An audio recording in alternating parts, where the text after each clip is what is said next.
IPL తర్వాతి సీజన్కు అంతా ready అవుతోంది. ఈసారి ఫ్రాంచైజీల రూపురేఖలు భారీగా మారబోతున్నాయి.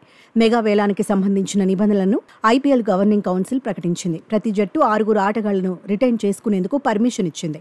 అయితే ఇందులో ఒకరిని రైట్ టు మ్యాచ్ నిబంధన ద్వారా తీసుకునే ఛాన్స్ ఉంది. జట్టుతోనే కొనసాగే 5 ఆటగాళ్లపై ఫ్రాంచైజీ 75 కోట్లు వెచ్చించాలి. అట్టిపెట్టుకున్న తొలి ఆటగాడికి 18 కోట్లు ఇవ్వాలి. రెండో ఆటగాడికి 14 కోట్లు చెల్లించాలి. మూడో ఆటగాడికి 11 కోట్లు ఇవ్వాలి. 4 ఆటగాడిని రిటైన్ చేసుకోవాలంటే మళ్లీ 18 కోట్లు చెల్లించుకోవాల్సిందే. 5 ఆటగాడి కోసం 14 కోట్లు ఖర్చు చేయాల్సిందే. ఒక్కో ఫ్రాంచైజీ పర్సు విలువ 120 కోట్లకు పెరిగింది. 5 రిటైన్ చేసుకున్న తర్వాత ఫ్రాంచైజీ దగ్గర 45 కోట్లే మిగులుతాయి. ఈ డబ్బుతోనే వేలానికి వెళ్లాల్సి ఉంటుంది. ఆర్టీఎంతో పాటు 15 మంది ఆటగాళ్లను 45 కోట్లతోనే తీసుకోవాలి.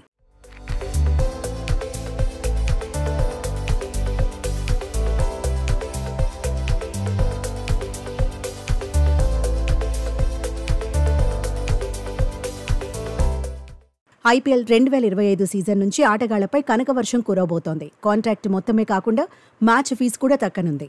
ఒక్కో మ్యాచ్ ఆడినందుకు ఆటగాళ్లందరికీ 7.5 లక్షల చొప్పున అందించాలని బీసీసీఐ డిసైడ్ అయింది.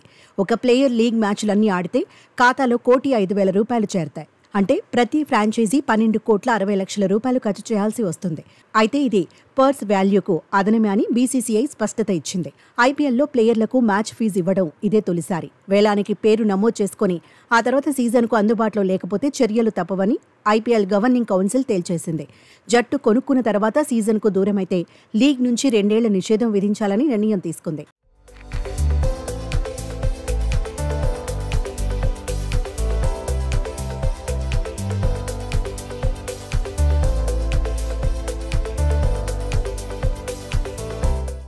ఐదేళ్లుగా అంతర్జాతీయ క్రికెట్కు దూరంగా ఉన్న ఆటగాడు అన్క్యాప్డ్ ప్లేయర్గా ఉండబోతున్నాడు.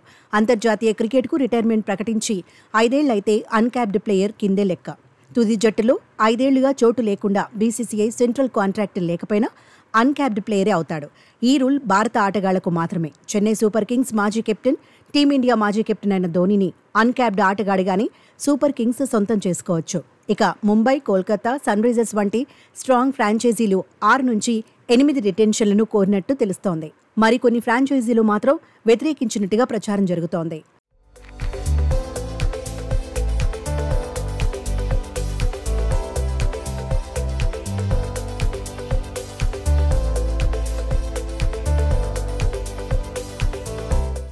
రైట్ టు మ్యాచ్ నిబంధనను ఐపీఎల్ గవర్నింగ్ కౌన్సిల్ మళ్లీ తీసుకొచ్చింది. ఫ్రాంచైజీలు తాము వేలానికి వదిలేసిన ఆటగాళ్లలో ఒకరిని ఆర్టీఎం ద్వారా కొనుగోలు చేయవచ్చు. అయితే ఈ రూల్కు సంబంధించి గవర్నింగ్ కౌన్సిల్ ట్విస్ట్ ఇచ్చింది. వదిలేసిన ప్లేయర్ కోసం ప్రత్యర్థి ఫ్రాంచైజీ వేసిన బిడ్ ధరకే గతంలో తీసుకునే అవకాశం ఉండేది. అయితే ఇప్పుడు బిడ్ వేసిన ఫ్రాంచైజీకి మరో అవకాశం కల్పించారు.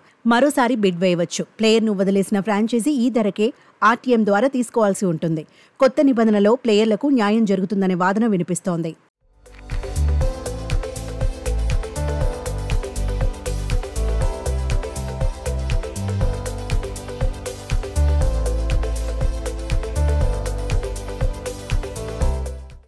మినీ వేలానికి వచ్చి భారీ ధర దక్కించుకోవాలని ఓవర్సీస్ ఆటగాళ్లకు బీసీసీఐ షాక్ ఇచ్చింది. మెగా వేలంలో ఎక్కువ మొత్తం దక్కించుకున్న ఆటగాళ్ల కంటే మినీ వేలంలోని ఆటగాళ్లకు ఎక్కువ సొమ్ము వెళ్లకుండా నిబంధనలు మార్చేసింది.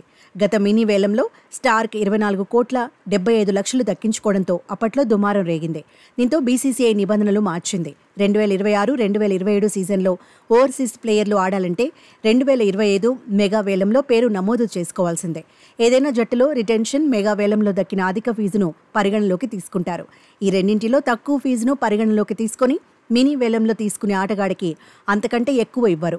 ఉదాహరణకు రోహిత్ను ముంబై ఇండియన్స్ 18 కోట్లకు అట్టిపెట్టుకుందనుకుందాం. ఇషాన్ను వేలంలో 14 కోట్లకు తీసుకుందనుకుందాం. అప్పుడు మినీ వేలంలో ఓవర్సీస్ ఆటగాడికి 14 కోట్ల కంటే ఎక్కువ ఇచ్చే అవకాశం ఉండదు. ఒకవేళ ఎక్కువ బిడ్ వేసినా అదనపు మొత్తం బీసీసీఐ అకౌంట్లోకి వెళుతుంది. మొత్తంగా ఈసారి వేలం నిబంధనలు మారాయి. వేలంలో ఎవరు హాట్ కేక్ అవుతారనే ఆసక్తి అభిమానుల్లో పెరిగింది.